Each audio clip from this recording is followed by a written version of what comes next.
So we published a paper looking at two arms. We looked at usual care, what would happen with referral to a pharmacy, then to an accredited pharmacist, and then we looked at the direct referral process by having a pharmacist here at the medical centre.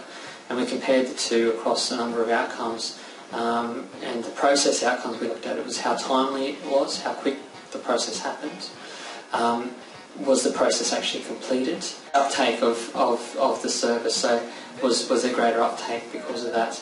And the completion rate included, was the item then billed and completed? So those process indicators substantially improved by having the direct referral process, particularly having the pharmacist in the medical centre, compared to what was usually happening when we started our research.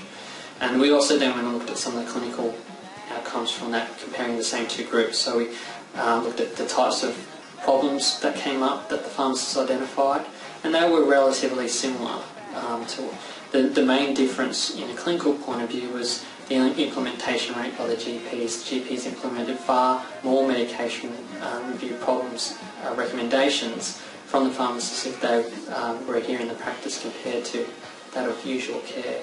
And that speaks volumes because some early research has shown that the recommendations that pharmacists make are actually good, they are evidence-based, but a lot of those weren't being taken up by the GPs, almost only half of them, whereas we increased that to about 70-75%.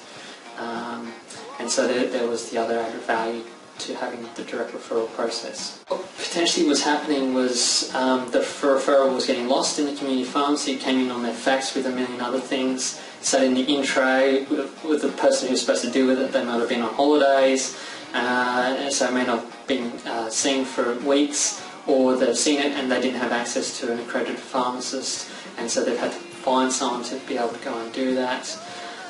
Or they've done it timely, they've got onto it, and the accredited pharmacist may not physically have spoken to the GP, and so they may submit the report by fax that's been scanned into the patient file, put into the patient file, and then followed under a number of other things, and it's just been forgotten. Whereas our process, the GPs know that it's done, they know it's going to be done within a couple of weeks. The patient's specifically going to be coming back for that, and it pops up as soon as they open the patient file again, so it's pretty hard to miss. And one of the doctors explained to me by saying, I order someone's pathology and the next day I get it. I order someone a medication review and in 3 months I might get it.